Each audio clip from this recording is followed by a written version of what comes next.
Okay, and we have 30 seconds before people knew that we were going to be here, so we can vamp for 30 seconds. Yeah, of course. Good morning, Ruby. Morning, Mom. How are you doing? You're wearing the same outfit. I have changed into another ensemble, but I'm okay. Hey, it's hundreds of bucks to get a second outfit. So Well, I understand. I'd rather give that money to charity right now. same. Um, yeah, I know. Yes, it's a Friday. Oh, it's officially time. Welcome to the stream. Why don't you do your intro and then I can ask you some questions because I have some.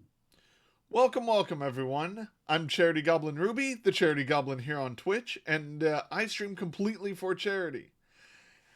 I Today we are doing a very special. God, why is it only during these streams that it does that? Uh, Up and down, what? that No. your phone goes up and down the volume. Yes. Yeah, I know. I don't know why. But Technology. what? Technology. That doesn't answer that. Never mind. Um, Hi everyone. I'm Charity Goblin Ruby, the Charity Goblin here on Twitch, and I stream completely for charity. I am here with my mom, Jamie Lee Curtis, Hello. and we are going to be interviewing some people today. Thank I'm you ex- so much, Thek, for donating $50. It's a great way to start the day. wow.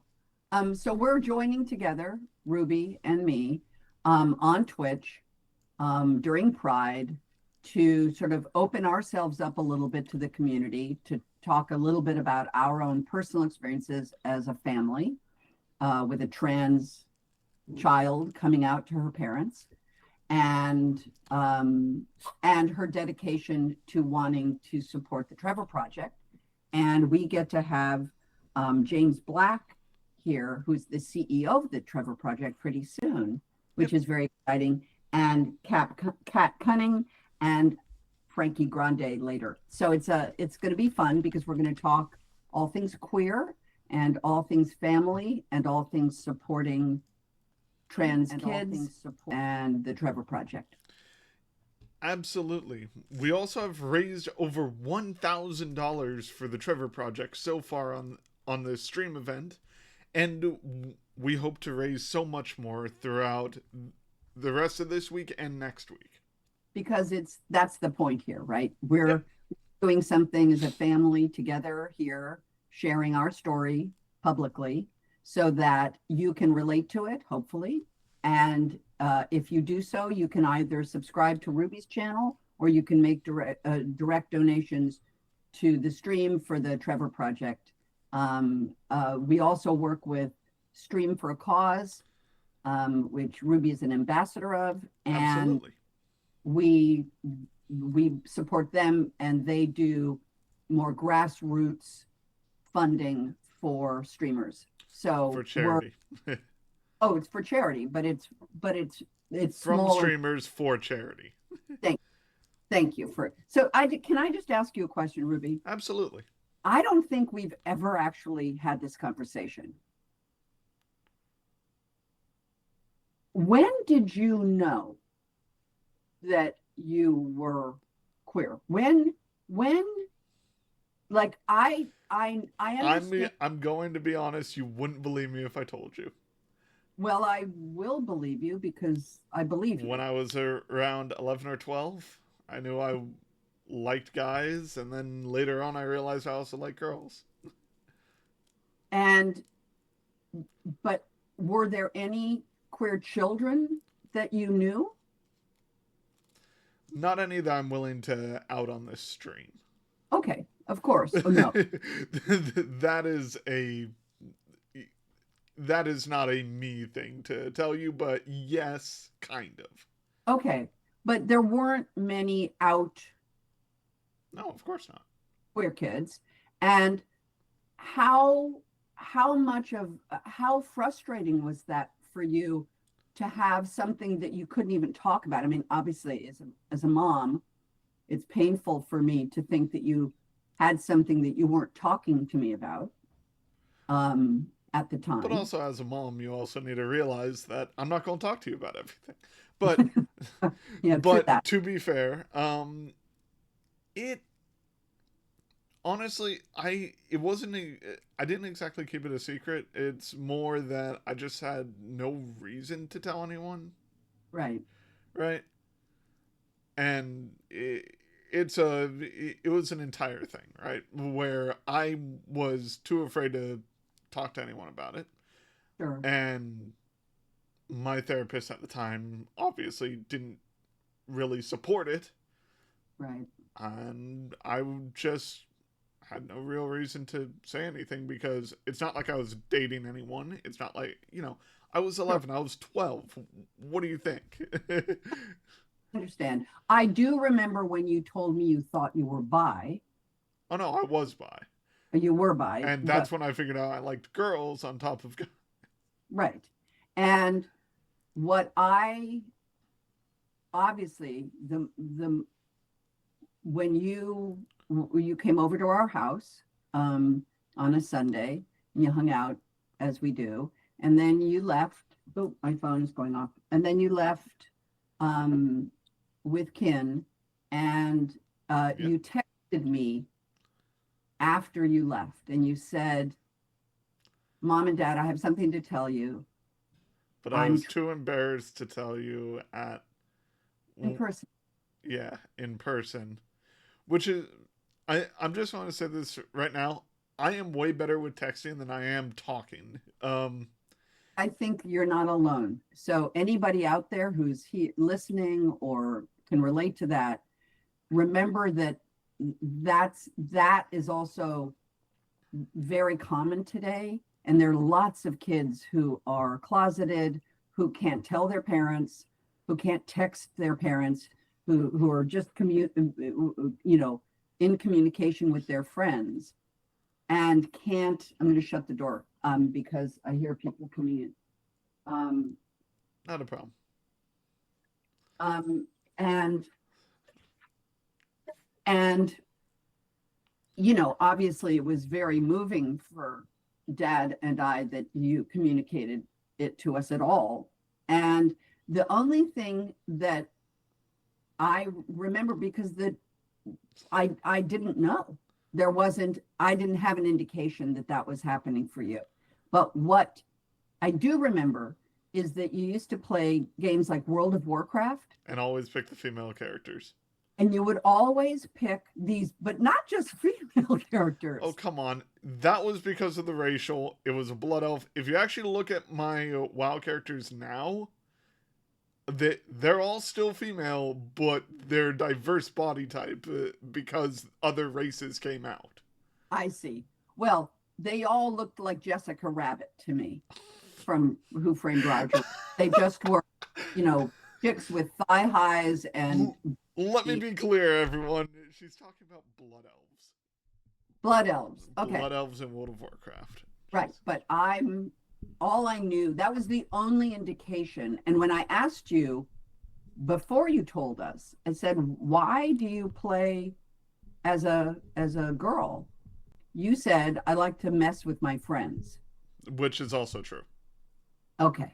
So that was really the beginning of this journey for us as a family, because this was new information for Dad and me and Annie, and we have tried imperfectly, of course, to support you and to give you a safe space to explore your life. And again, we've done it imperfectly, and I have misgendered you rarely now, but obviously You back then. used to, and I still think one of the funniest moments of me coming out, and I think of it as funny and sweet, is when I came over to your house after telling you.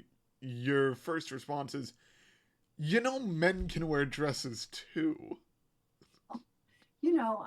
I And you was showed me a picture of someone on a magazine. okay. Well, that shows you how I, someone who has been an ally for a long time, and I've been in the public eye for a long time, and I've tried to Thank you much, Thek, for subscribing. It's all going to a good cause. Oh, great. Thank you very much. But I have tried to, you know, advocate for those who don't have a voice. And that's Of everything, course. rights activism to obviously I work a lot with children's hospitals. So, I'm going to make mistakes. I'm not going to know everything. And, I don't expect you to. right, of course. But, there is a, it's a, how do I put it? It's a complicated, it's a complicated, that's not a decision. It's a complicated reality. And of course, it involves other people and families. And of course, there are people who are going to support it and there are people who aren't. So, we're all learning as we go. Yep. And I've certainly grown as a human being because of it. And I think that's why supporting the Trevor Project is so crucial, because they are a safe refuge and a safe space for trans kids, gay kids, queer kids to be able to establish their own lives with a solid footing, with the kind of support and counseling. And I'm really excited that Jaymes is going to be here soon. Is there anything that you have been curious about me within this realm, within this sphere? Yeah, sure. I've been wondering, what last time you talked about your best friend Yes, Rick. who passed away. Yeah. I but I was wondering, was he the first person you met who was gay, or Queer? yeah.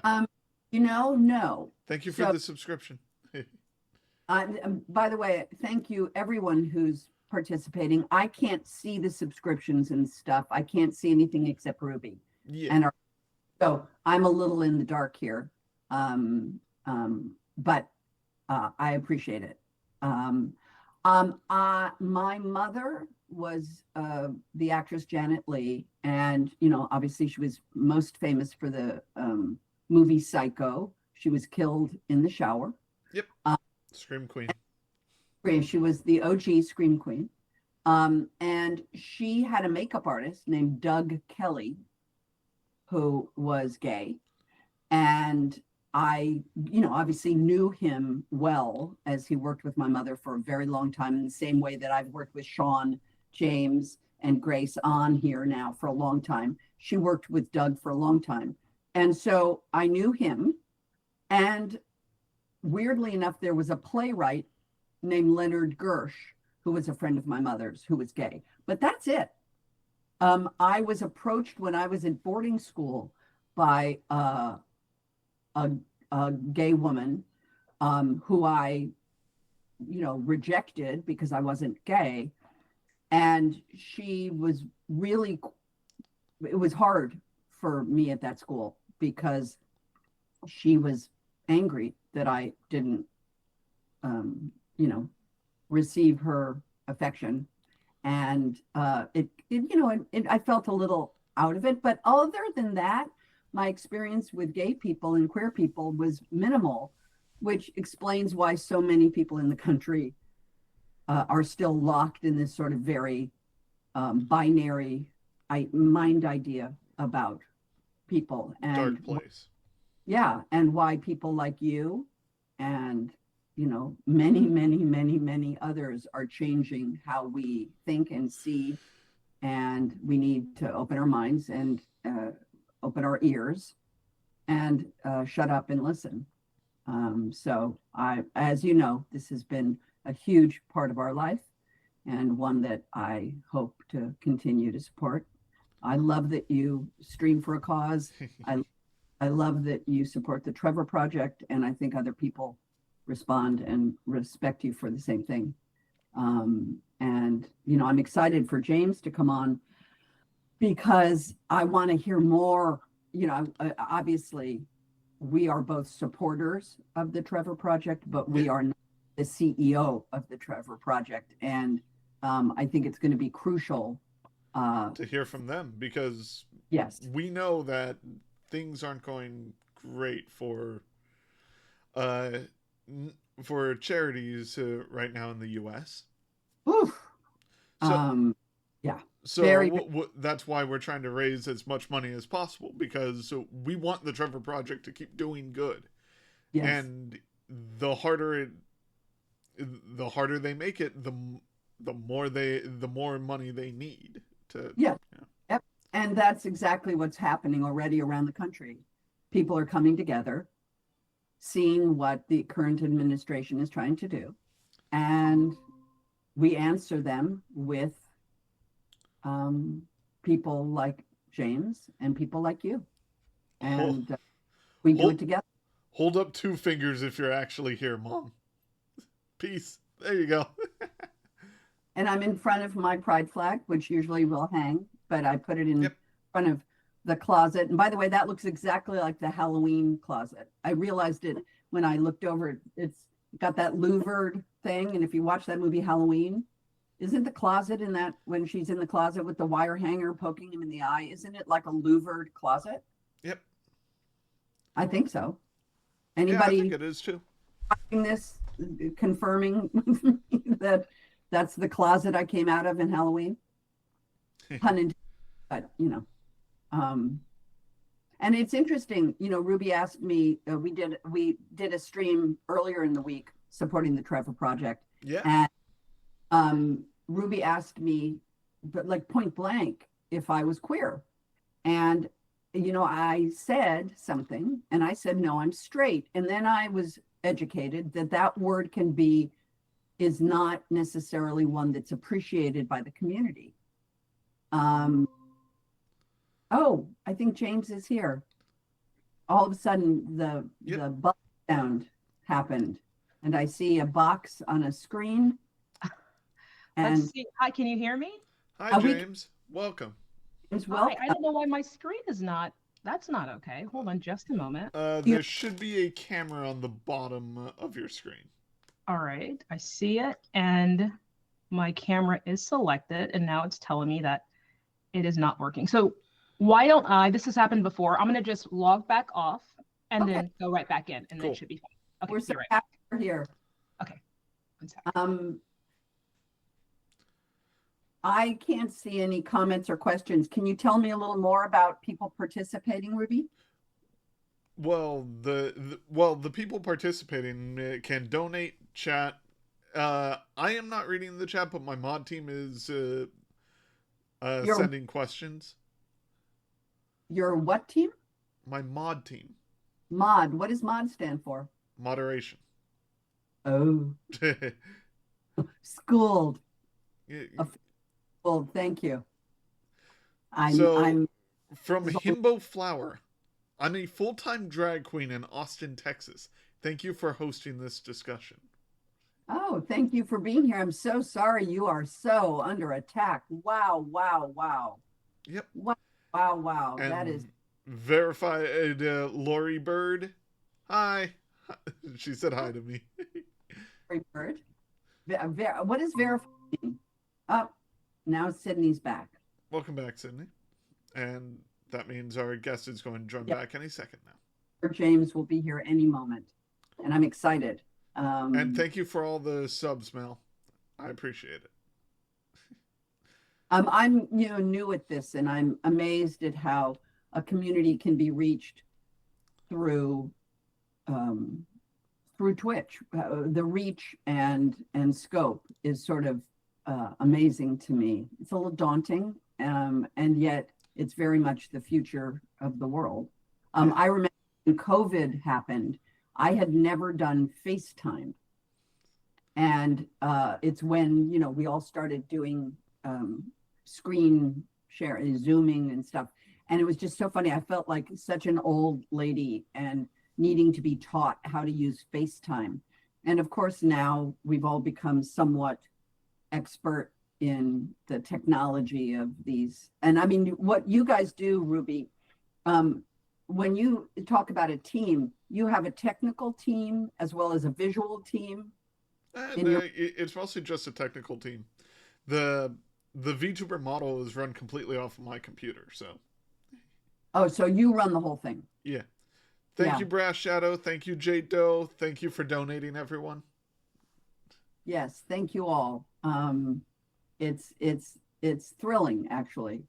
Um, so since you've come out, Oh, has your community of origin, um, have you stayed within your community of origin, or has your I world shifted? I've branched out, and I've been in a bunch of different communities. Mhm. Thank you so much, Lori Bird. I appreciate it. And Squishy Sam said, I would love Jamie to finish her thought on saying that she was straight and how people in the community can find that Well, offensive. well, you mentioned it to me, Ruby. So then let me explain. It's not that saying that you're straight and part of the community is offensive. Saying you're an ally is more accurate because Okay. it's not technically full. You are still part of the. You're supporting the community even if you're not part of it, and you know it Yes. is meant to So rather embolden people. than saying I am straight, what I should be saying is I am an ally. Well, you are straight, but you are also an ally. How's it going, James? Hi, Hi, Jane. I am so sorry about all the computer problems. You're It's fine. technology. Welcome. Thank Welcome. you. Thank you so much. I'm So, Jamie. That's Ruby. Hi. hi, Jamie. Hi, Ruby. I'm using my phone now, so Yes, It's all right. be a little unwieldy, but I'm here. you look like a teenager on your phone. Oh, okay. Oh, um, and you're a mommy? I'm a mom. I was going to say I have 10-year-old twins, so thank you, who are calling me an elder. Yeah. Now, yeah. Or they said, Mama, are you an elderly now? When I turned 50, they asked me that. Are you an elderly? And I was like, yeah, Kids. no. Wow. Wow. How beautiful. 10-year-old twins. Wow. Well, you're out of the middle, you're kind of into the Middle Ages. And Yeah. if you We're think back, if you think back on the other Middle Ages, they're a little rough. So these Middle Ages, I will tell you, I wrote a book once that I didn't publish. I write books for children, and one of the books I wrote but never published was called Me-nagers, mm-hmm. about I remember that. yeah. Yeah. Anyway, It's getting there. They're going to be 11, and in August it's getting there. That yeah, like tween sort of, I want autonomy, but so you're still cleaning fun. up after me. Mm-hmm. Um, so obviously we were just chatting. Yeah. We keep talking about the Trevor Project. We keep saying how important it is. We keep saying we're doing this for that. When people are supporting it on the stream now. What's crucial is what is the Trevor Project. Mm-hmm. Although I know what it is, Yeah. As do I. as does Ruby. Mm-hmm. What really is the Trevor Project? What was the Yeah. origin and how and what is it that you do and Sure. why? Yeah. I like to ground, when I talk about our work, I like to first describe the societal issue that we're trying to solve. And I'll put that in numbers. Um, every 45 seconds, an LGBTQ plus youth attempts to take their own life in this country. So if we are going to have a conversation, say for 15 minutes, that's 20 LGBTQ plus youth will have attempted to take their own life during the course of this conversation that we're having. That is the problem, societal issue that we are trying to solve for. The 1.8 million LGBTQ plus youth in the United States who seriously consider suicide every year. We've been doing this work for 27 years. It was needed then. It's needed now, and the majority of our work is across a crisis hotline for LGBTQ plus youth who are in crisis, and that's a 24/7 hotline via text, chat, and phone. And they are connected to highly trained counselors who understand the challenges of LGBTQ plus youth, like homelessness, family rejection, bullying. These are the counselors are trained in the cultural competency and the challenges of this high risk population. Um, and then aside from our crisis work, we have groundbreaking research. We have Trevor Space, which is an online platform for LGBTQ plus youth to build community. We have public training where we're training adults to have the needed cultural competency to have conversations about LGBTQ plus youth. We've done 90 trainings this year that will impact about, geez, I think nearly 400,000 or so LGBTQ plus youth. So our work is based in crisis work. That's where we were founded, but we're doing so much more to try to change the narrative and the stigma around LGBTQ plus youth, and the ways in which that people are politicizing their identities. Beautiful. Thank you for it. Thank you for it. Thank you for all your Thank- work. Thank you for all of your volunteers. Thank you for all Thank of your training. Thank you for caring. Thank you for loving. Thank you for being concerned and safe for so many. It's I, it's a moving advocacy. I will say is. I do have a few friends who probably wouldn't be here if they didn't have your crisis line. That when you Ruby, that like when I hear that, it gets me because that's the work that people need to hear about. We've heard this narrative about organizations like the Trevor Project are not needed, right? This is not a population that requires a crisis hotline. And when you hear that we're literally saving lives, when you hear stories like what you just said, Ruby, I've had folks pull me aside in conferences to say the Trevor Project saved my life. Like those are real human stories that people need to hear because it's necessary. And then Trevor was founded 3 years after I was pulled out of the closet in the 1990s Texas. So I know how it feels to not have a resource and have suicidal ideation and not have anyone to talk to. So thank you for sharing that, Ruby. And I get really passionate about this, as you can imagine. So for me to be leading this organization as a former queer youth who experienced these same challenges, it means the world to me. Well, and it's crucial work and one that obviously Ruby and I will continue to support. How um, how are you and your family? Um, how do you Celebrating Pride Month. well? How do you the month? Yeah. Excuse me. How do you celebrate the beauty of your Mhm. life, your Yeah. beautiful, loving environment that you are raising your approaching 11-year-old twins? This Pride Month is different for a couple of reasons. The political climate that we're in, um, and my boys are getting a little older, so we can't really drag them all to the Pride events where you and they would just sort of agree to it, right? They have opinions now, Jamie. I think that's what you're Yeah. telling me. Lots of opinions. On minds. That's the beauty of if Mhm. we do it well, Yes, with their own mind, they can think, and exactly. it's challenge. Look at this situation. I mean, look, Exactly. I could give you 1,000 examples of where families are being challenged because people have their own minds. So yes, Absolutely. you're Absolutely. But Absolutely. what we're doing more of, because as I said, this Pride Month is different because of this moment that we're in, is that we are doing more to affirm our family. We're doing more to affirm with the boys that it is not anything to be ashamed of that you have two mothers. Our family is beautiful. And we've always said these things to them. But they're hearing, like literally, the fifth graders are talking about the political moment that we're in. Mhm. And they're being asked questions that I didn't think that they would ever be asked. We moved from Texas to the East Coast because it was a more affirming environment.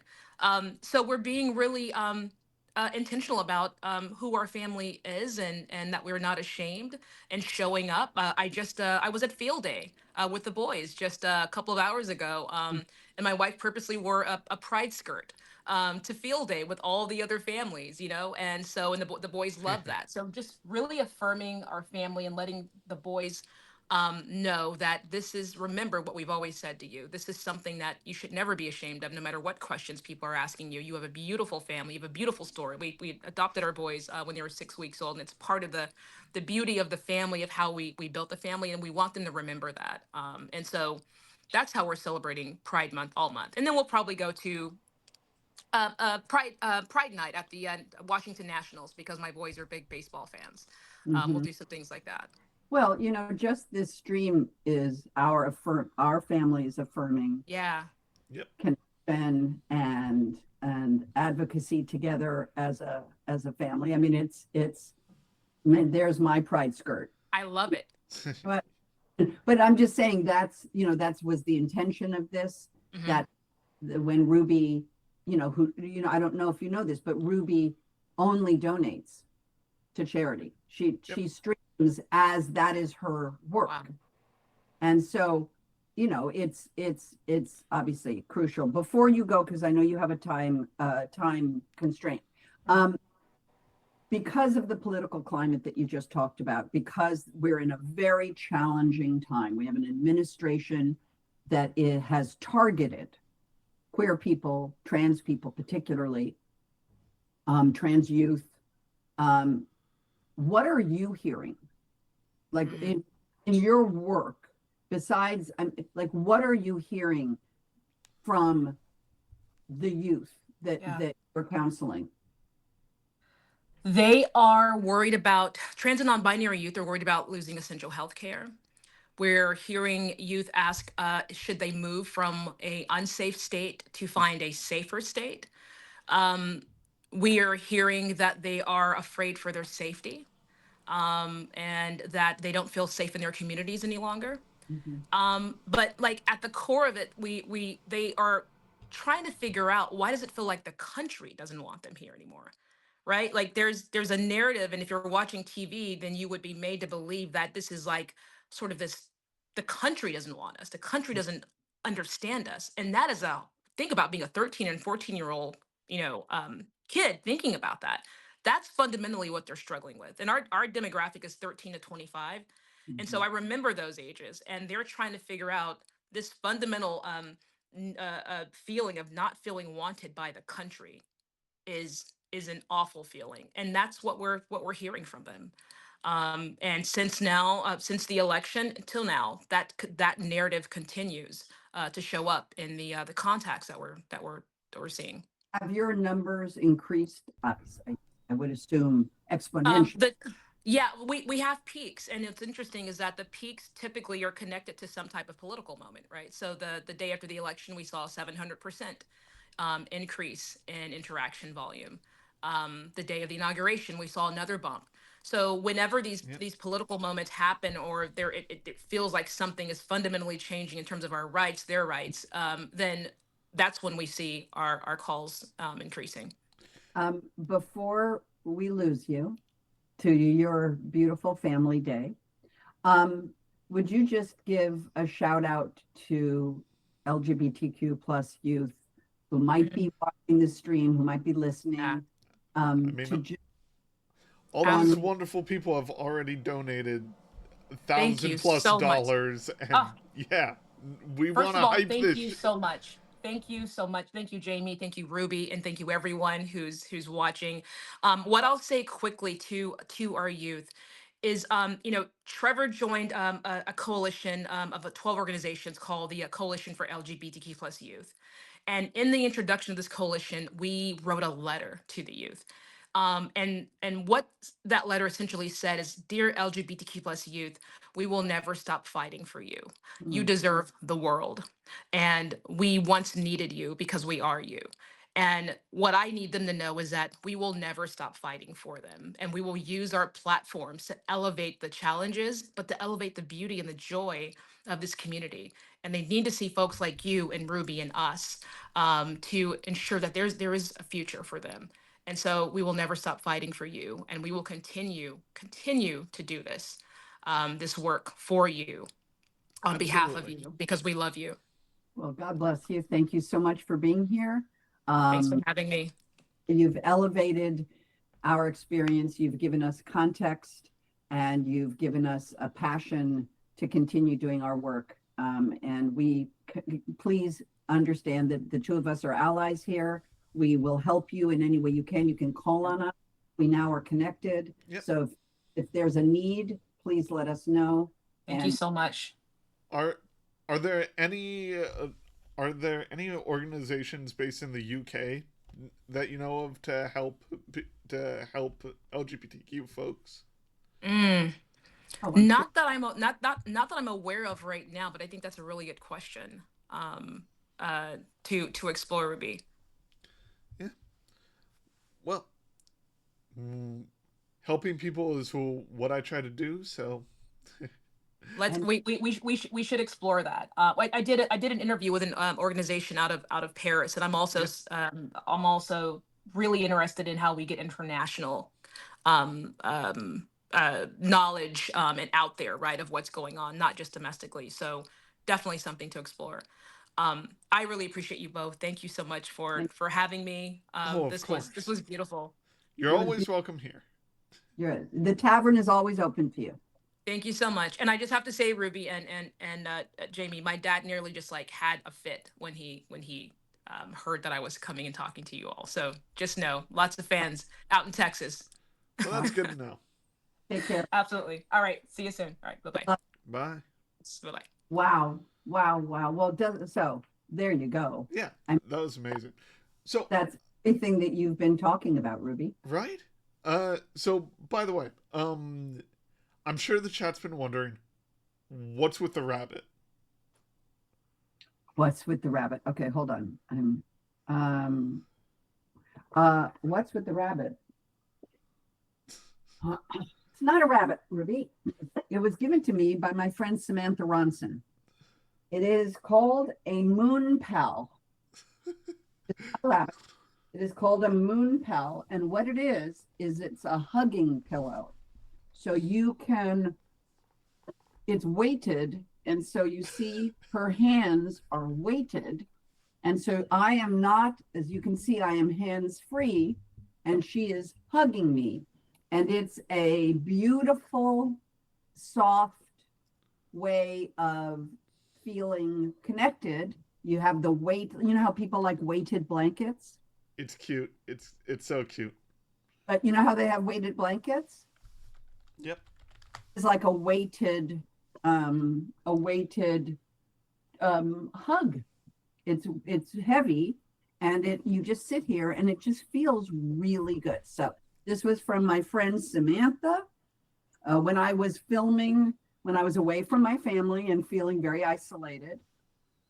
And my friend Samantha Ronson sent it to me when I was in a hotel, and it's my little moon pal. That's why she came to visit. Well, it's cute. Yes, thank you. Ooh. Howdy, Ooh. Kira. Ooh.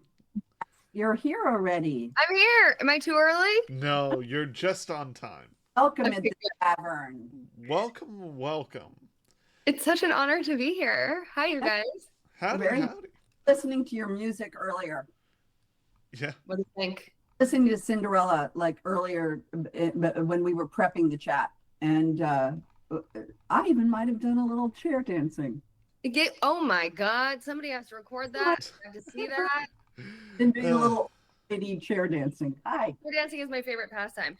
I just had to turn off actually listening to you guys. You sound great. What a amazing thing you're doing, donating to the Trevor Project by just being here. I love it. Well, and how great was listening. Whoops. It just puts it into such sharp relief what the need is. Yeah. That terrifying stat of that amount of children every 15 seconds. It's shocking. It's Yeah. harrowing. Yeah. And I really appreciated what you said, Ruby, because I also have used the Trevor Project and also donated and worked with the Trevor Project, but we really need these resources as queer people. I hope to work with them more. That's obviously the point. Are you on tour now? I'm not on tour. I am moving, which is why my house looks a little crazy and barren. But I'm here in LA. I released Cinderella in the video. Did you guys see the video? Yes, I'm telling you. We have done, yes, I know. Listen, I'm a fan. I'm a fan. I watched the last Showgirl. I was like, what is happening in the zeitgeist? We're honoring the Showgirl scenario. So good. So good. And what's so great is, like videos, like movies, what's great about streaming is that, sure, I wish people would see it in the theater. It's great to see it on a big screen. The quality of the filmmaking is beautiful. But the truth is, so many people are seeing it now that Yes. never saw it in its small theatrical run. And I'm getting, like, this morning I woke up to a whole thing about it from friends. So yeah, but it's the same thing as like a music video. They live on, and the songs live on, and it's really fun. Are you having fun with it? I'm having so much fun. I feel like I've gone through such a journey as an artist in terms of being like, I've always been out and queer, which is, I feel so lucky that I never had to come out as queer in the public eye. Like, it's so hard to, like, I really feel for some of our leading queer artists who like had to enter the world as, publicly straight people and then had to come out as queer. I've always been really like actively, vocally queer, but my artistry has taken its time to find itself and for me to really step into myself, because as a musician, especially, I was learning how to sing sort of on the job. It was like an expression that I had to use to sublimate and have a place for my voice to go and my experiences to go. But I was learning how to do it on the job. So now I feel like I have more of a handle on what I actually want to say with my music. And the release of Cinderella and it being so cinematic and playing both of the characters in, both of them are drag to me, feels like the first stamp of what I want to do as an artist, really embodied. Like, I'm lucky that the people who have followed me and listened to me are incredible queer people who find some solace in my choice to be out and proud.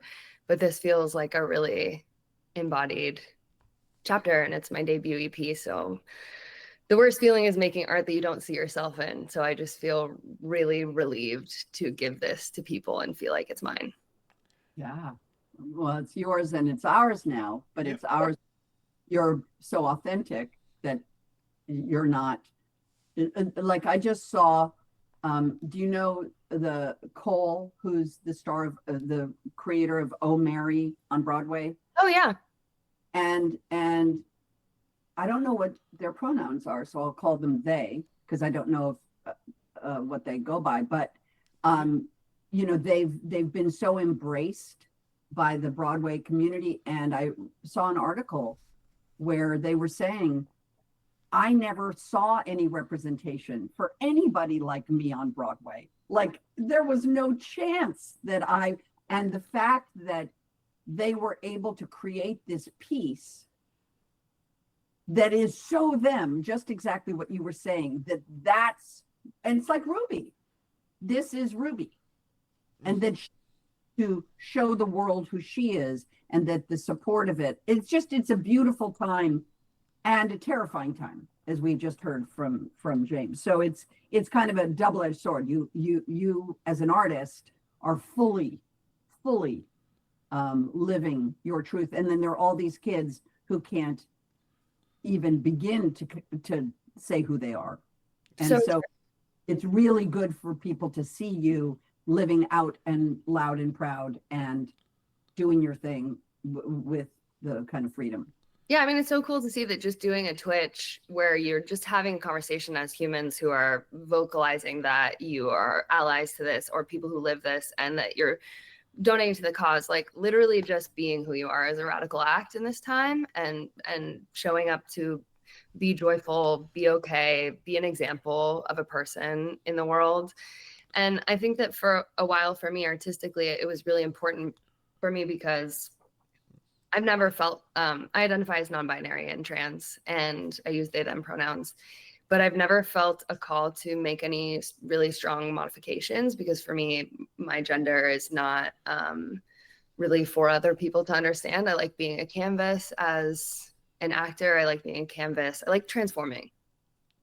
So yeah, I enjoy the fact that we're out here sharing that there are all these different ways to be who you are in this time, and that being an example of being okay and living whatever your truth is enough for people to gravitate towards you and see that even with the daily threats and like the inundating news, that people are still living and doing their thing.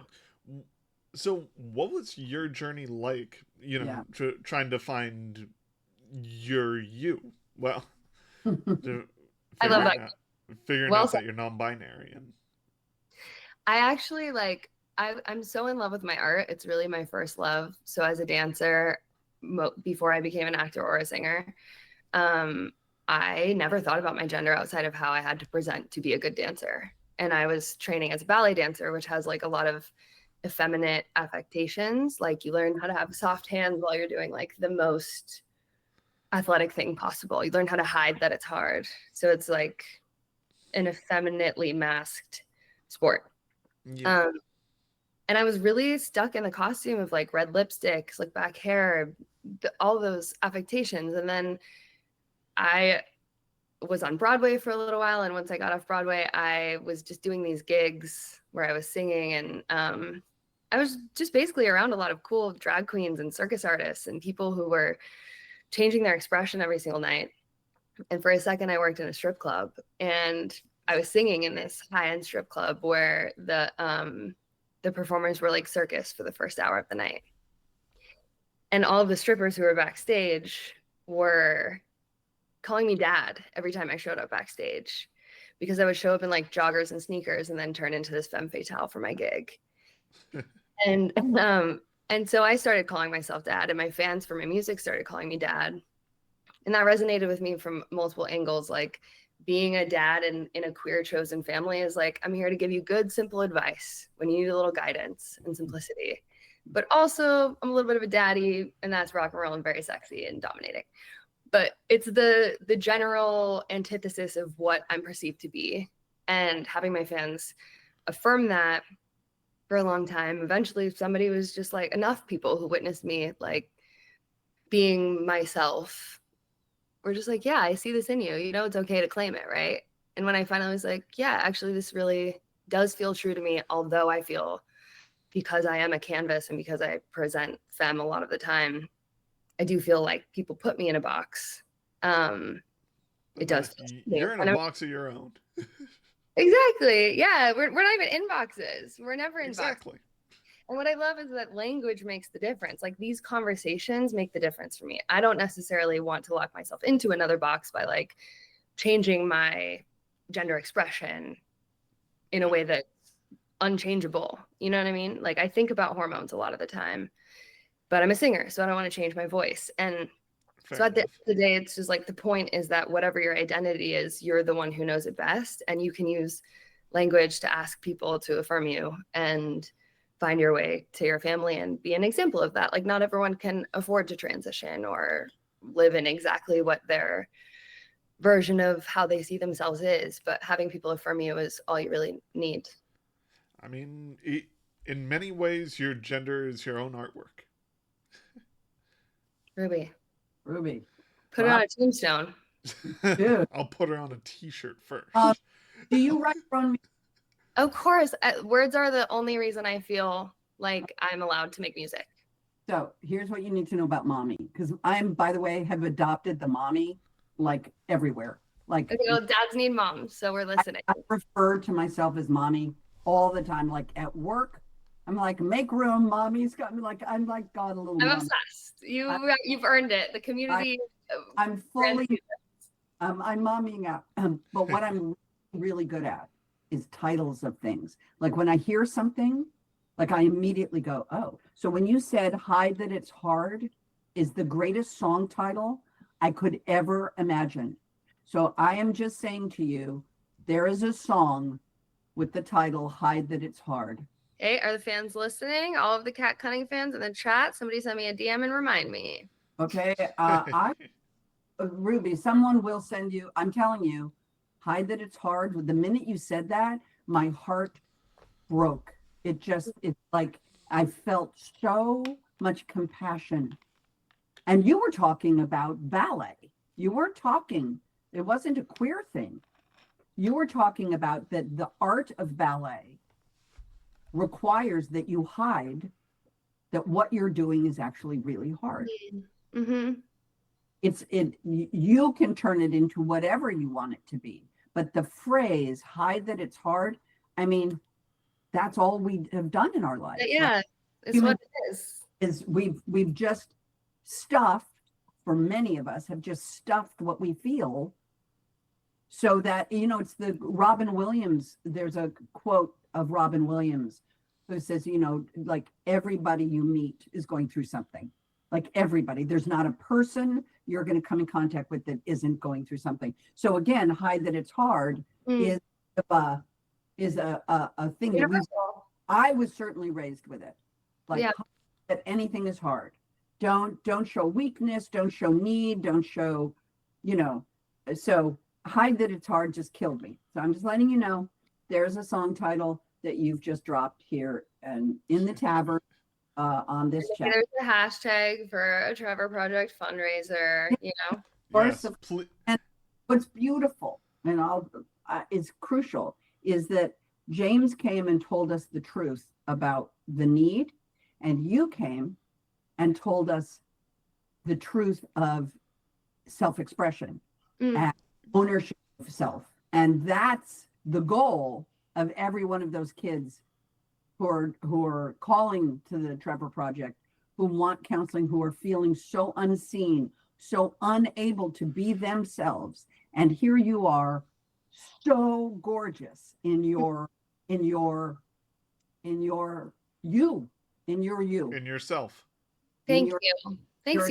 I have to say, like, you definitely have earned the mommy title, because today I was searching for, you know, they sent me some resources before this little chat, not that I didn't know, but I didn't know about the article of you guys talking together and representing the experience of parenthood of a trans daughter. And I sent it immediately to my parents. I'm very lucky to have parents who are generally open-minded, who raised me to be myself, but it doesn't come without sticking points, and it doesn't come without extreme resistance to the change, especially when you like you said in the article, you had to you named your kid, and then you changed the name and you embraced the new name. And I have a lot of compassion for all the people who have to go through that transition of supporting someone, and trans people don't have to have that compassion, but I am comfortable being a liaison. And yet I still need examples of parents who are just emphatically okay with not knowing everything, because I think that's the most intimidating thing about it, is that we're evolving as people, as sexual and gendered people or genderless people, and being okay with not knowing the language and figuring it out together is such an important example to set, because I feel like fear of not knowing the right thing to say is in the way of so much progress. So I have to thank you guys for being an example of a really supportive and loving parent and daughter duo. Gets it, by the way, and I get it wrong a lot. I mean, I just less and less, but I mean, and I also have friends and family, you know, who get it wrong because they're not as directly in the flow with Ruby. And so, you know, I end up, Ruby, I'm sure you'll appreciate this, I end up being the corrector. So I end up gender, you know what I mean? When they misgender Ruby, I then remind them. And anyway, we have, before you go, we have a weird connect the dot. We have a little 6 degree of separation. Tell me everything. Maggie. Yes, I was hoping you would connect that. How did you find out? Because of duets. Oh, yeah. So Maggie Gyllenhaal is my goddaughter. Yeah, I heard, because I listened to the Jake Wesley Rogers episode. Yeah. Jake Wesley Rogers and I have been in the same sphere for years since we started making music. We're just both, I think, magical, brave queers that end up in the same places sometimes. But I listened to that interview, and when you mentioned that, I was like, I'm not gonna name drop Maggie, but Maggie was a huge champion of me in my very first role, where like I was supposed to be really bad at acting in this scene, and I'll never forget her saying like, it's actually kind of amazing though. And I was like, you're an icon, and I'm putting that in my pocket for the rest of my life. Thank you. She is a talented woman, and she has made a fantastic film that's coming out next year called The Bride. So That's all I can tell you. It's something. It's gonna Ooh, it's gonna shake the trees for sure. I'm ready for it. I'm ready for it. And also thank you for like the myriad works you've put out in the last couple of years. Everywhere I look, you're there and I love it. The community loves it. I know, Mom, tiny bit ubiquitous. I'm sorry. Mommy's giving. Mommy's providing for the children.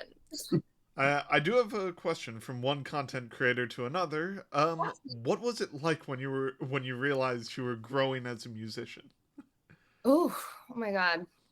So painful. Growing pains are real. I made a lot of changes. I think that like in the beginning I was blindly, ignorantly blissful and confident. I like was singing all the wrong notes on stage, but people loved me because I was telling a story and it felt emotional. So then once I became a little more conscious that I might actually be able to be a singer and a songwriter, then I suddenly imposed all this pressure on myself. And also I was really quickly spoon fed like the way this industry worked was very daunting and depressing, frankly. I got dropped from the label. I switched my team up. I moved countries or not countries, states. I moved across the country because it was a pandemic. So the growing pains were very, very visceral. And I fell into a lot of super vulnerable traps of just trying to continue presenting as if I was okay, while totally drowning. But to really see the growth is all the time after that, like years after that, and actually having something to share that feels like your heart is in it, whether or not it goes well. And finding those like 5 people who understand it, whether or not it succeeds. So it felt really hard along the way. And then on the other side, honestly, for however brief the moment lasts in this like fickle freelance life, it's amazing to feel like you're telling a story that's authentic to you. What about you, Ruby? Well, I am slowly growing as a VTuber, and now that I'm now that I'm realizing how much of an undertaking it is, and I'm sort of in the middle of what you were just describing. Mm-hmm. Growing pains and realizing that no matter what, it's going to turn out okay, and as long as I got my team behind me. And I do have a really good team behind me. Yeah. And just to be really literal, like the actual experience of your followership growing and spiking overnight, I think like if it helps, because it can be a really anxiety inducing, like locking into the fact that there are just people who care about what you care about and you're representing that, and you being you is totally enough. I find it really comforting when people are organically flocking to me, because that means that I'm providing them with something they need versus trying to break a wall for my personal narcissism and show and tell. Like you're representing something that people need to see represented, and you're creating a space that's giving, and you're inviting people like me who want to be in this conversation, and supporting this cause. So yeah, just remember that it's all about the conversations you're having with people, and it's nothing all that special. We just need humans like you. Well, just know that what you just said means a lot, because I've been a nervous wreck this entire week. I totally get it. I totally get it. But also the followership will ebb and flow, and that's only natural. And we can't put our whole lives or our whole stock into the internet. At the end of the day, what you are and what you can feel, taste, touch, and experience is going to be the most important thing. But also, I love that you guys are helping me nudge my way into believing in the power of the internet. This is my first Twitch live, I think, other than a performance I did in the pandemic. So we'd love to see it being humanized. Let me tell you this.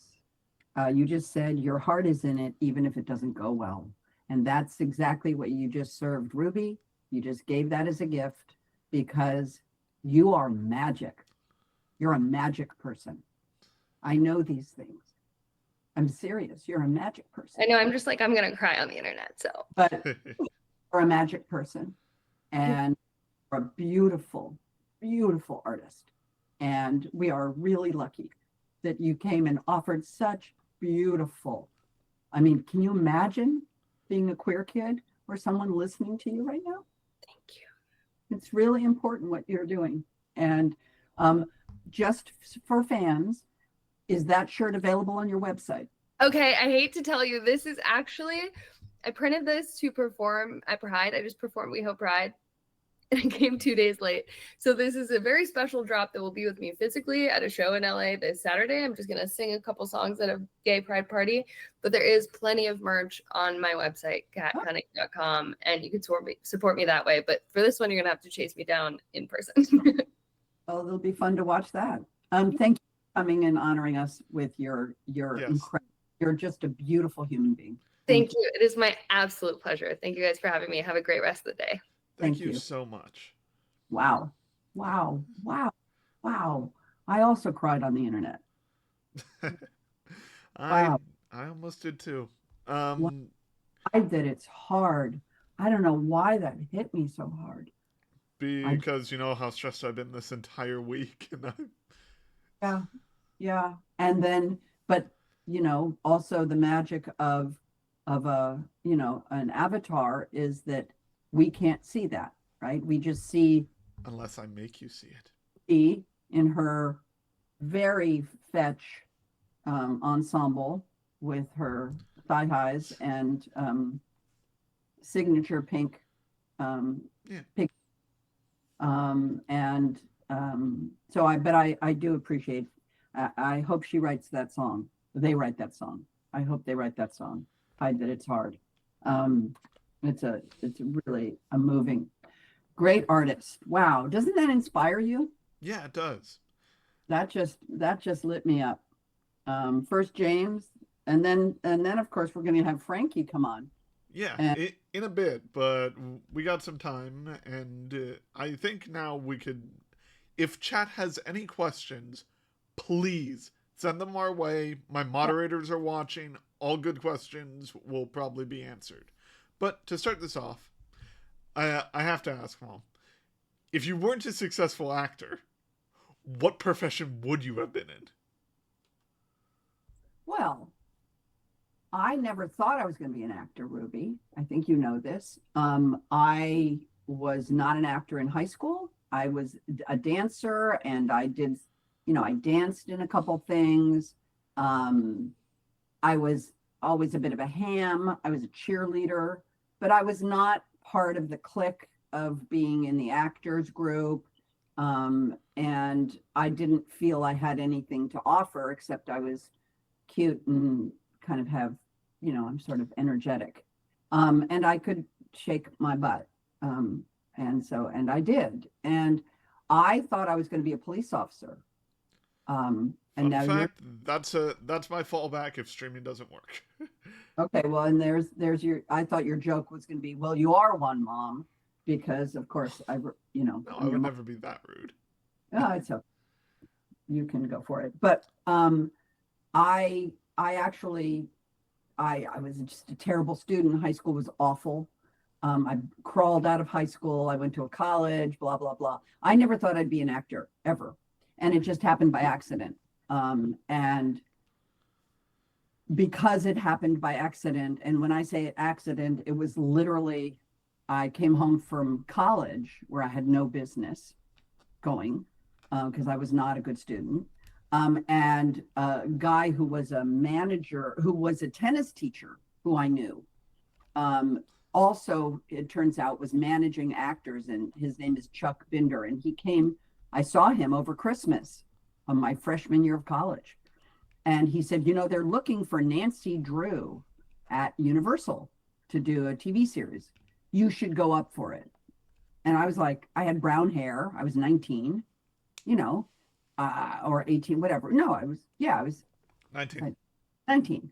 And, you know, I said, okay. And I went up for it, and I didn't get the part, but somehow they thought it was interesting, whatever. And I ended up kind of spending a month that I was allowed to at college doing like a drama credit, trying to break into show business. And I went on auditions, and I took acting classes and dance classes, and I was going to write a paper for the class at the end of the month.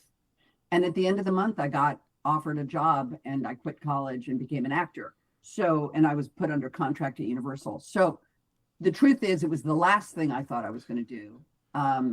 and I thought I'd be a police officer, and I think I would have made a very good police officer. Fair enough. What about you? Did you have, besides VTubing, which you've always wanted to do since you were really young? I wanted to be some sort of content creator, and until recently, I don't think I had the social skills to do it. But I know, but you know, I wanted to be a PI before well, anything, and a 3D animator. But unfortunately, the 3D animation classes didn't exactly work out, and criminal justice is a very hard thing to follow. yes, and it's a PI business is that's a tough business. Yeah, Absolutely. yeah, but we both ended up as creators. I've now become a creator. I didn't know I was that. Never thought I would write books. I've written books for children, you know. So I now am producing things, which I never thought I would do. I, I'm old, and I like to joke near death. And so I have to, my motto is, tick tock, tick tock. Like if not now, when? If not me, who? Literally is sort of my daily mantra to get shit done. And I'm starting to get it done late, but I also, as you know, had 2 children, and my kids are 10 years apart. And so in essence, I had 2 separate children, if you will, even though, Yeah. Yeah, of course. Do you have any questions for me? well, I want to go back really to Sure. when you came out.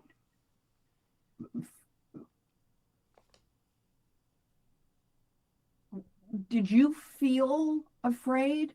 Were you put in a position? I mean, you live in Los Angeles. We live in Los Angeles. California is a fairly, liberal, one would hope, open-minded community. We're not in Texas. We're not in many of the states where it's very, very oppressive. Did you feel, because we've talked about it a little bit about fear. What was your experience? Well, when I came out as trans to you, it wasn't fear per se. It's just something hard to tell, anyone, right? Especially when I didn't just realize it, but I didn't realize how much I wanted it until later on in my life, obviously, because fun fact, I was going to come out at 16, but I was recommended not to by that therapist we talked about. Not gonna name any names, obviously. And and so I waited a few years, and then Kin finally got me the courage to actually come out, and that's probably why I married her, because she actually gives me courage to go do stuff I would be afraid myself of doing. I believe that's the song "You Are the Wind Beneath My Wings." That's the beauty of a good partnership is being the wind beneath someone's wings to give them confidence to go off. I mean, and by the way, just to say it, your dad wasn't a director when we met. That wasn't his job. His main job was he was an actor, and obviously he had I thought directed he was a writer too. He was a writer, of course. Yes, he started out as a writer and a director and a musician, all that. But he wasn't. Writer, actor, musician, but he wasn't an official director. And during the course of our 40-year marriage, he has become a really talented, funny film director. And he directed commercials. You know, he's done a lot of directing. And on the flip side, when we married, I had never written a book. I had never produced a TV show, a movie. I had never, you know, I also have sort of, I started a charitable company called My Hand in Yours, which benefits Los Angeles. So under our marital wings, the wind that lifted me to do that also came from Chris's support. You know, I remember when I wrote a movie script and I was going to have somebody, I was going to actually ask Sam Haft, our friend, Yep. shout out Haft, who's killing it with the Living Tombstones. They're And on Hell of tour, a Boss and Has Been Hotel and all that. but they're on tour right now with the Living Tombstones. Yep. And I was going to actually give that to Sam to write. And I remember Chris said to me, well, why don't you write it? And I was like, well, I've never written a screenplay. And he looked at me and was like, Jamie, really? I think you can write this. And I did. And it turned into that graphic novel that I produced with Russell Goldman and Carl The nature one. Nature. Yeah. But I'm saying Nature. all of those things were done, you know, that I didn't know I could do when I first got with Chris and he got with me. So I think that's the beauty of a relationship, that you support each other like that. Like, by the way, like you're supporting the Trevor Project. So again, for those joining our stream later or whatever, please donate. We are raising money for the Trevor Project. It is Pride Month, and we're trying to fund the Trevor Project as much as we can. We want to save trans folks and hopefully keep the hotlines open for as long as we can. Yes. And it's just beautiful, beautiful advocacy that you're doing. So anyway, that's, you know, I never thought I'd be an actor. I turned out to be one. And, you know, and I never thought I would do many, many things in my life I now get to do. And that's just the sort of, you know, beautiful ebb and flow of life. I didn't know I'd become an advocate. And I've spent, since I was 15 years old, I've been working with charitable organizations. I worked with the Special Olympics when I was 15. And I had this idea. So the Special Olympics were this fantastic organization. Mm-hmm. And in their infancy, my mother was friends with Eunice Kennedy Shriver, who founded the Special Olympics. She is Maria Shriver's mama, who I've known, who, you know, was married to Arnold for such a long time, mother of all of those great kids. And my mother participated in the Special Olympics, and I went along. And what I realized, and this was, you have to remember, this was before cell phones. This was before we all can do everything on our phone. I realized after I attended the first Special Olympics, wouldn't it be fun for the athletes to be able to get a Polaroid picture taken with some of the celebrities that came to support their efforts? Absolutely. The second year, now I'm 16 years old, I went to Mrs. Shriver and I said, can we try to get a deal with Polaroid to donate cameras and film, and then I'll run the photo booth? And I put together a whole team of volunteers, and we ran the photo booth where you could get your picture taken with any of the athletes could get a picture taken with the celebrities who would come to the photo booth, and then the athletes would line up. And I did that for like 2 or 3 years. And obviously over the years, more and more cameras showed up, and Polaroid was a great partner. And then I became an actor, and all of a sudden I ended up on a TV series, and Mrs. Shriver said, Jamie, we would like this year for you to be one of the celebrities getting their picture taken versus being the person taking the picture. And then, so, you know, and I worked with them, and I've worked with, for many, many, many years. I did the AIDS walk. I was the spokesperson for the Children Affected by AIDS Foundation, which was a fantastic organization funded, started by a man named Joe Christina, funded predominantly by Mattel. And they did a great event every year called Dream Halloween. I remember it well. Of course you do. And, you know, we raised money for children whose lives were affected by the AIDS crisis and counseling.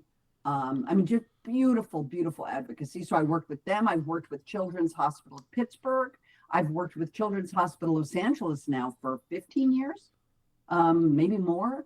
I've been on their board. So I have spent basically since I was 15, I'm now 66. So a long time trying to work and support and advocate for all of these beautiful organizations like the Trevor Project, like people like Jaymes, who, I mean, just what they said as the statistic about the number of attempts on trans and LGBTQ plus youth lives is a shocking reality. And so I feel really emboldened by what you're doing. As you know, I support it. I feel that it's a gorgeous contribution as a human being to do.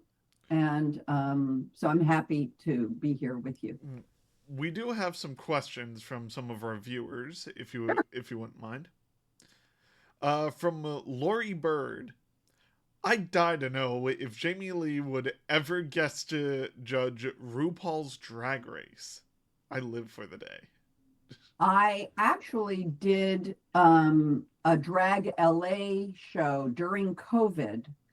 I was a celebrity judge. Of course I would. It's usually scheduling. And because I've been working a lot lately, scheduling is more difficult. But absolutely, it's something I would love to do. All right. Non-pizza beef left for Jamie and Ruby. Is there anything like a book, show, song, etc. that is your go-to for artistic inspiration? Oof. You go, Ruby. Yes. That would be both Titan AE and Cowboy Bebop. Yes. And I have seen every episode I've seen every episode of Cowboy Bebop, and we've watched Titan AE numerous times. There is also one other one, which is Redline, which, if you haven't seen it, one of the greatest anime movies of all time. And yeah, and all this information, remember, is brought to you by the Trevor Project, so please donate, subscribe, all that jazz. Hell yeah. I will tell you that when I was a young actor, again, as I said before, I had not planned on being an actor. So when I was a young actor, I would see Meryl Streep, and Meryl Streep would do all of this great, great work. And I remember every time I would see her, it was usually when I was feeling really down and feeling like I shouldn't do this anymore and think of something else to do with my life, because I just wasn't feeling like I was getting opportunities or whatever, blah, blah, blah. And I would go see something that she did. And every time watching her great work made me go, okay, keep trying, because she's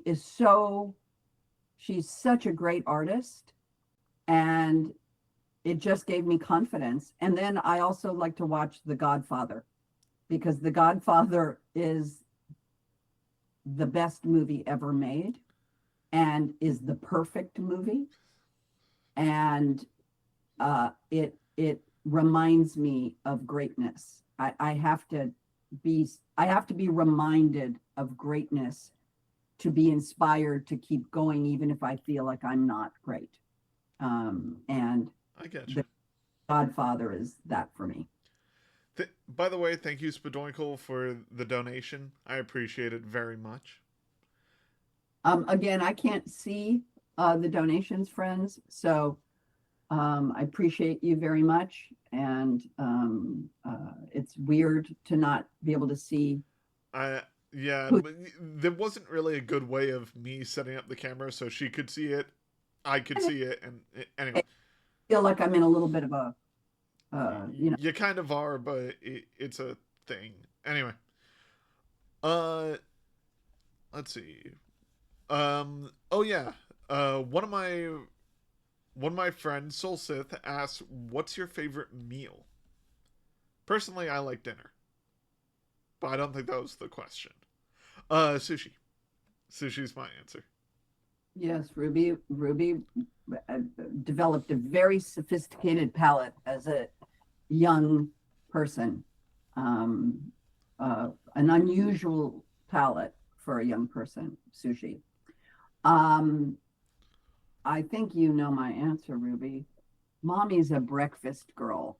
Mommy, there's not a breakfast cereal that I wouldn't just inhale on the I can run the gamut from, um, you know, really good granola to frosted flakes. I mean, Absolutely. I'm Lucky Charms. Don't even start with me. Apple Jacks, the kind of cereal that makes your teeth hurt. I, I mean, it tells you what era I was raised in. I was raised in the Brady Bunch and Gilligan's Island era of cereal and white bread. So I was not raised with any sophistication at all as a palate. So cereal, cereal, cereal, always cereal. Alrighty. Uh, let's see. From Thek23, if you could collaborate with anyone professionally, this goes for both of us, who would it be? I want to say Mark Hamill. I feel like Mark Hamill would be really cool to work with. Wow, that's an interesting person to pull out. Don't even when you and I could start talking about our experience together. Well, because we've worked with a lot of people. Yes. I've worked with Rick Fox, Tay Day, you know. Yeah. Yeah.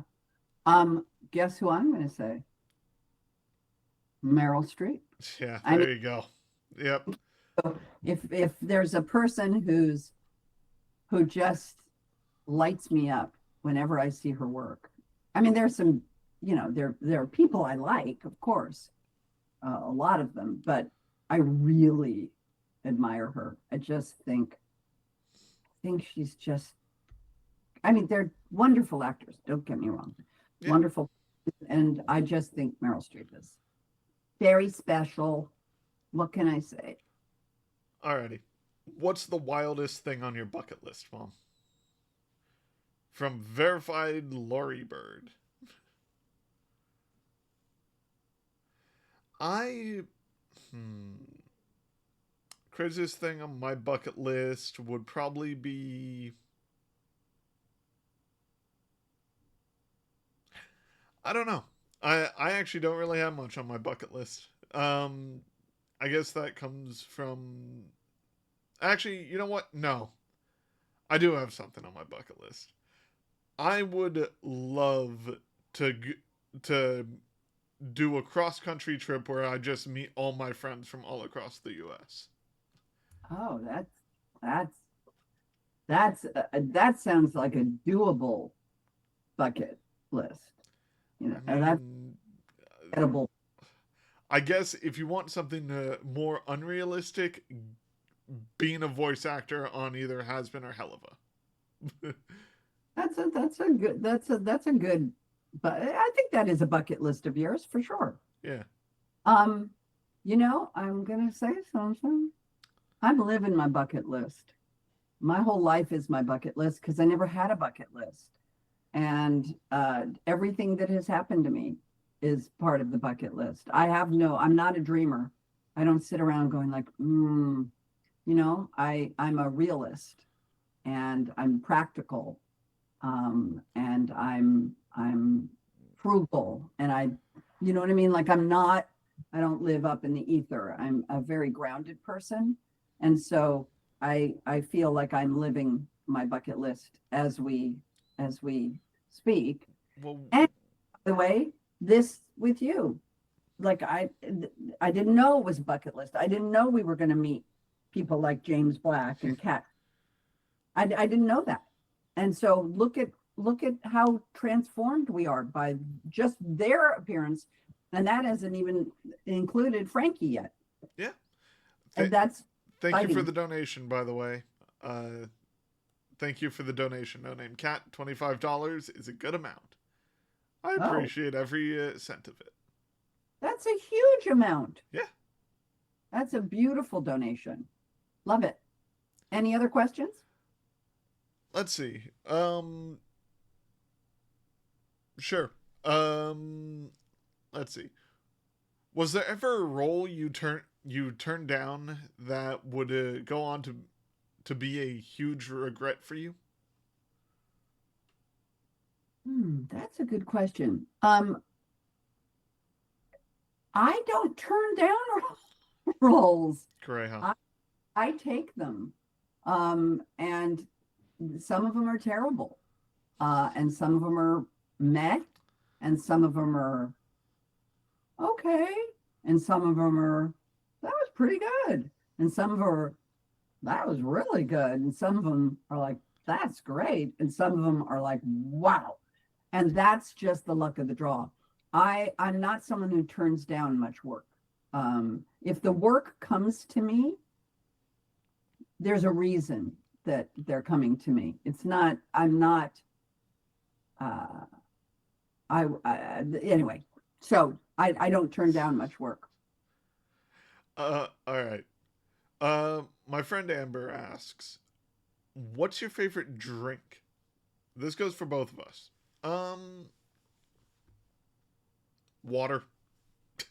Yes, you're a water person.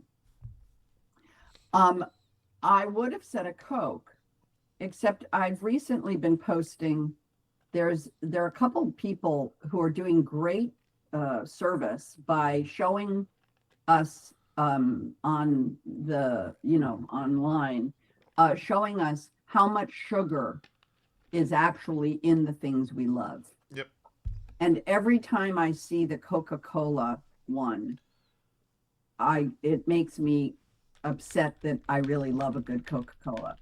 As you know, I'm sober and I don't drink alcohol. So once in a blue moon, if I'm at a bar, having a Coke feels kind of buzzy to me. Yep. It gives me a little bit of a tiny little bit of a kick, if you will, just like where I'm not just drinking a glass of water. So but I don't want to advocate, in case there are young people watching this who like a Coke. You have to also go online and see how much sugar's in it, and it'll blow your mind. So there's a little, Absolutely. Let's see. Mom, what's your favorite Halloween movie what's your favorite memory from from the set of a Halloween movie? Oh, that's so good. It's the same memory, and it comes back every single time. In the first Halloween movie, I was 19 years old. We were shooting on Orange Grove Avenue in West Hollywood. We were a marauding group of about 30 crew members. All the guys, John Carpenter was the oldest person, and he was 30. So everybody was under 30. And because it wasn't a fancy movie, it was a little guerrilla filmmaking unit. One of the members of the crew. Mom, can I interrupt you really quick? I need to run to the restroom before our next guest gets here. Do you mind answering some of the questions I sent you earlier on your phone? Of course. Go. But finish up your story, please. Go. Hold on. I'm just pulling up questions. Okay. Oh, look. Yes. Like, there you go. Okay. So Ruby's at the restroom. So, my memory was, one of the crew's wives made lunch, and there was no caterer. One of the crew's wives was the caterer, and she made like salads and sandwiches or something, chips or whatever. And we just grabbed the food and we all laid on the lawn in front of the house that we shot that movie in. And we laid on like furniture blankets on the ground. And I just remember it was when Steely Dan's Asia album was out, and the crew kind of dedicated the song Hey 19 to me because I was 19. And I don't know, there was something just magical about the freedom to just be with this group of people with no expectations whatsoever that it would turn into anything for anyone. And I had a job and I had a wonderful character to play, and there were all these cute guys. And I just felt really lucky laying on the grass on a furniture blanket, eating a sandwich, having a job was a miracle to me. Okay. It's okay, hold. It says you worked with so many famous people. Who's the person you're absolutely obsessed with and would work with over and over again? Well, I worked with Dan Aykroyd 4 times, I think, already. And I love Danny. He is just a delicious human being. Funny, handsome, smart. And I loved getting to work with him. Oh, wow. Okay. And I believe Frankie's going to be here soon. Yep, I do believe so. Oh, I'm excited. Me too. Yes, we were listening to Frankie earlier also. I'm just looking at your questions. Hold on. Okay, Ruby, Yeah. you're on a desert island. You've got a TV and 3 anime or 3 games that you can only watch as long as you're there. What are your 3? 3 anime would be One Piece, Cowboy Bebop, and geez, I'm trying to think what the third one would be. Black Butler, because the newer seasons are actually really good. And then for video games, Castlevania Symphony of the Night, Of course. Halo Reach, I want to say, and F-Zero GX. Well, duh. What video game deserves a re-release or a remake? Oh, F-Zero GX. Same answer. Scares the shit out of me. I'm not one of those people, so I'm not gonna. Hello. Hi. Okay. Are you also unclothed? I just finished my Barry's boot camp integration class at World Pride, so yeah, I can throw a shirt on though. If you No, like you're me to. good. No. You just stay absolutely at. You just did Barry's boot camp, and now you're doing a Twitch stream. Yes, I mean, listen, anything for the community. Do you know what I'm saying? I literally, this You're is my power month. I literally don't say no to anything. I'm like, let's go. I Yes. got the microphone for 1 month, and I got to use it. Yeah, you're representing in a big way. Did they play your music They did. in Barry's boot camp? Oh, how fun was that? It was really unbelievable. It's like a very pinch me moment because I get to do integrations with them throughout the month. So it was really amazing. And I'm really grateful. And thank you for having me on. And I'm really grateful to connect with you. This is awesome. Yeah, we've had a really great stream so far. It's we've had a lot of celebratory artists, obviously you and Kat Cunning, but we started it out with Jaymes Black, who's the CEO of the Trevor Project. And she gave a really grim and shocking statistic, which is why the Trevor Project exists. Yeah. That every 15 seconds, an LGBTQ plus youth attempts suicide. Yeah. And that the grounding of that reality in the midst of Pride, which is, as you said, you just did Barry's boot camp. Kat just she's doing her work. Ruby's doing her work. I'm doing my work. Hi. Hi, Ruby. It's and yet the gravity of it is also really important because obviously queer youth is under attack. Yes, for sure. And, I think that, it's no coincidence that I'm standing here and that I'm doing all of this I'm turning 8 years sober, no fronts in 11 days. And, and I think that as queer people, a lot of us, especially during Pride and through our childhood and in growing up, turn to drugs and alcohol, which then, of course, turns to suicidal thoughts and ideations. Because we're told our whole lives, we are other, we are different.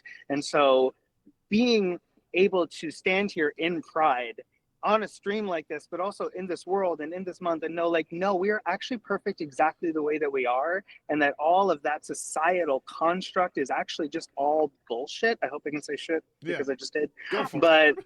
it's that, I would like to be a part of dismantling that stigma with every fiber of my being. And so thank you for having me and for having this platform and for using this to really just kind of take away that stigma that had me feeling like such a weird little kid that didn't belong. Yeah, right? That's been my entire journey is I'm realizing that the world is just wrong and it's not us being born incorrectly, it's them treating us incorrectly. Right. Exactly. What age were you when you knew you were queer? Oof, I would say 15 years old. But at the time, I didn't have any role models in my life. I was in Boca Raton, Florida, which is still Florida. it's very much Florida. You mean Joseph, Florida? Yes, that's it. That's the same one. So, interestingly, my high school is still predominantly homophobic, which is so crazy today. So it's I didn't have any role models to know what I was. I just knew I was different and I just knew I was unlike everybody else. So I started to figure out oh, this is probably gay around 18. And then I didn't come out until I was 21 years old in a senior in college. So it was a long process that I'm so grateful that it's happening earlier for kids nowadays. But again, in our current administration, it's we're heading backwards, which is so terrifying and shocking.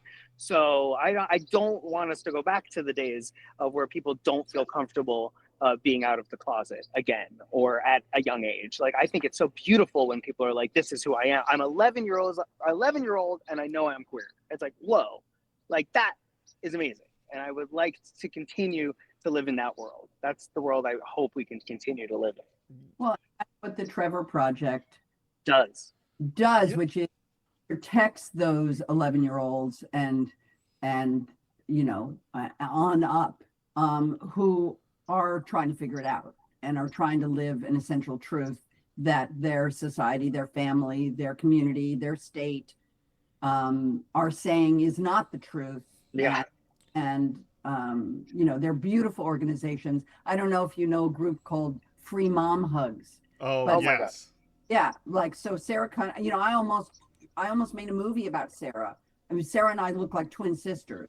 And, I bought the rights to her, and we tried to get it made. We ultimately didn't get it made, but just that simple act of being a mom who had a queer child who she rejected because her church told her to reject the queer child. And then she had that moment of clarity of understanding, wait, what?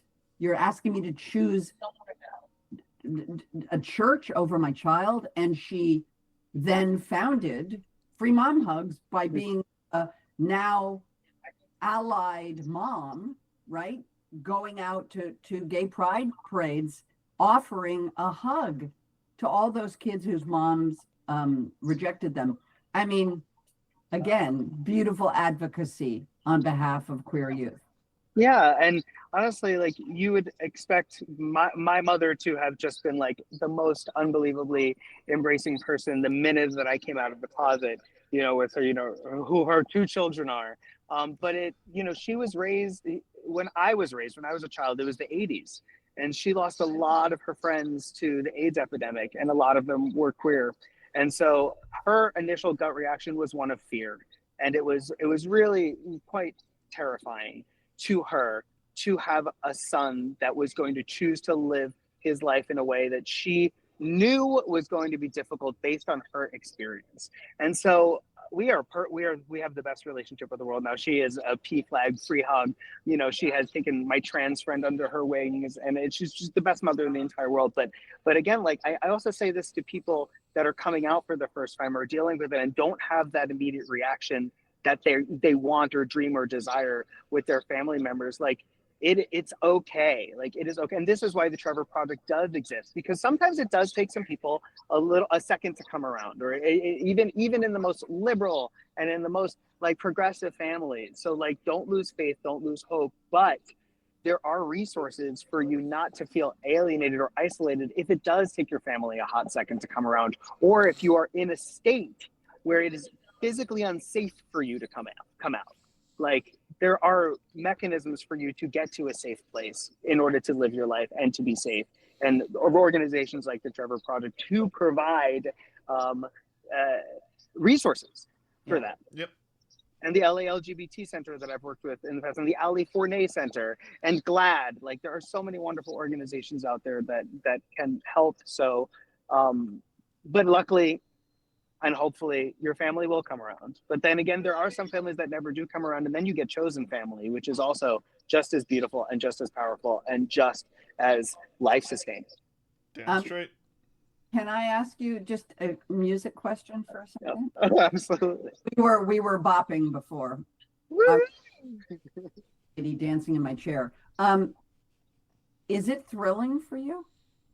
It is thrilling. Be emerging as an artist and being able to now express yourself musically? It is thrilling, and it's really beautiful. I think I've had all of this inside of me and underneath the surface for a very long time, but it did take me being this sober to be able to tell this truth, and to be able to access this freedom, and to name my album Hotel Rock Bottom. You know, it is the heart of the album, and it is a true story about a moment when I was locked in a hotel room by myself after the One Love Manchester concert, where I had a choice to make, and it was either I'm checking out of this hotel or I'm checking out of life. And I wanted to name the album Hotel Rock Bottom because that is the only reason I'm here today, is that I made the choice to check out of the hotel and to check into rehab, and to have an album that is so celebratory but have such a deep meaning rooted at the heart and the core. It makes me proud. It makes me excited. I hope people are dancing and having the best time to it. And I hope the people that want to hear the message do. And I hope the people that just want to escape to it do. Because for me, music was always about escapism. Dance floor was always about escapism. Again, as that weirdo kid who didn't know where he belonged, I was like, let me just go to the dance floor and feel a little bit better, because life is tough. So there's something in it for everybody, but it feels really, really cool. And I'm having a lot of pinch me moments. This is also a pinch me moment. So thank you for asking, and thank you for listening.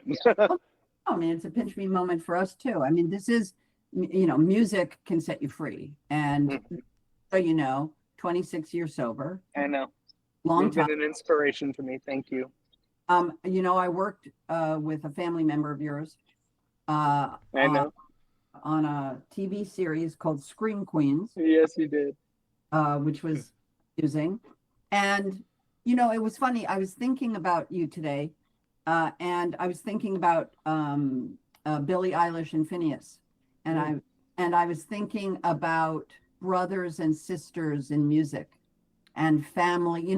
I don't know if you ever heard a group called the Roaches. I mean, I'm sure you know Rufus Wainwright.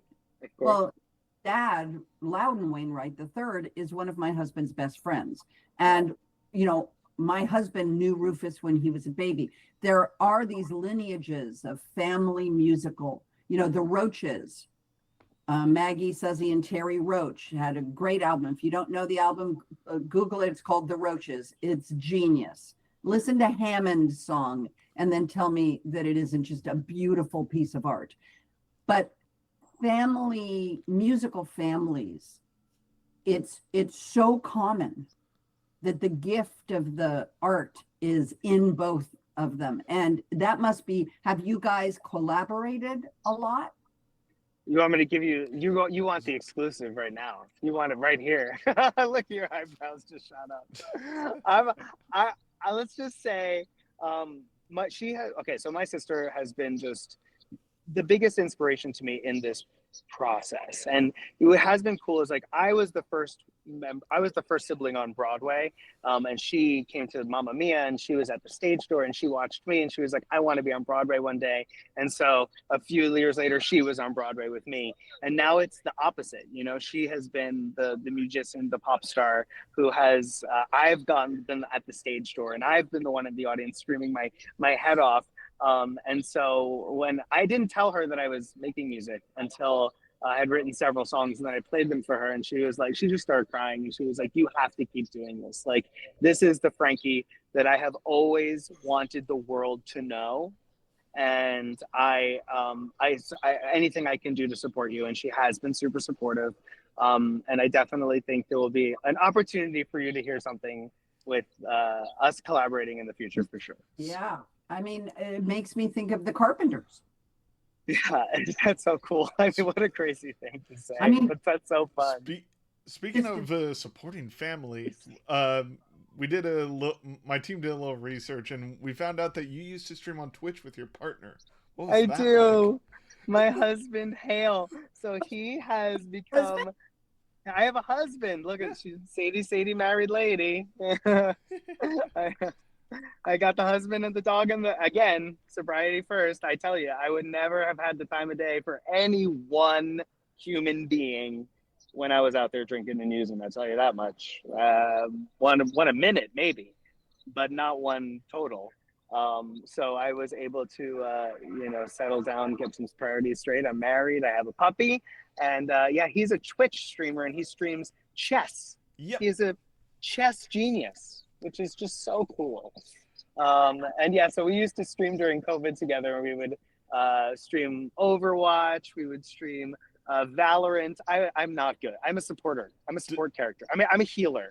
Dead by healer, Daylight, I saw as well. Dead by Daylight, yes. I'm always the one running around healing people. I'm not a confrontational type of streamer, but it's really fun, and it is a gaming, and it's our love language. You know, he wouldn't even dance with me until I proved to him that I owned a console and could answer several questions about who my mains were on several games. And then he was like, fine, I'll dance with you. That is the cutest thing ever. But was he kind of thrilled with that result with that Magnus guy and the guy who beat him? Yeah, he does follow chess.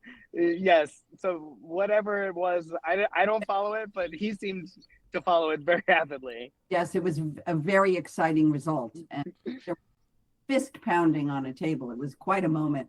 Oh, wow. Yeah, chess is a full contact sport these days.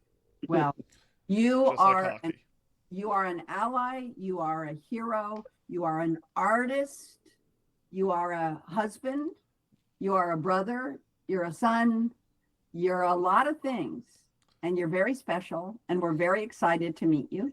I'm so grateful. Thank you for having me. Wow, it's so wonderful to meet both of you. And your relationship is just gold. So thank you. Thank you for being such an example to all the communities that I sit directly inside of. I cannot tell you what it means to me to be talking to both of you. Thank you. And my entire pride this year is to hand the mic, I get the mic for 1 second, but is to hand it to my trans siblings. So anyone that is out there that is part of this community or is an ally, I would like for us to just find a trans sibling and say, are you good? Do you need anything? Because our community, the L's, the G's, the B's, the Q's, the pluses, like we are all standing shoulder to shoulder with our T's this year now more than ever.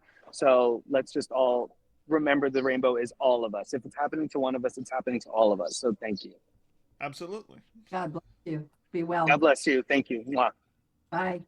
Bye-bye. Wow. Wow. Wow. Wow, Ruby. Wow. wow, and wow, and wow, and wow, and wow, and wow. Are there any more questions you would like to ask before we sign off I, in like 10 minutes? I feel like I may now go do what you did.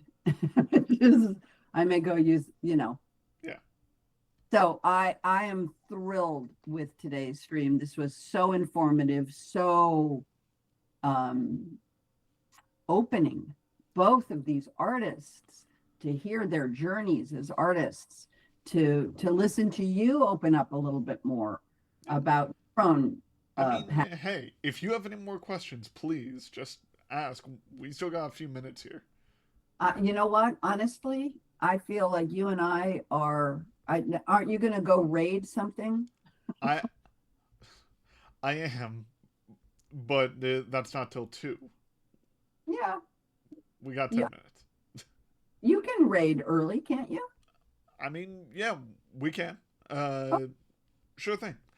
Okay. Well, Uh, I love that we were able to do this together. I hope that it was good for the people watching and listening, and we thank you for absolutely. your donations and your here. I'm going to throw T- some things up. Thank you for your donations.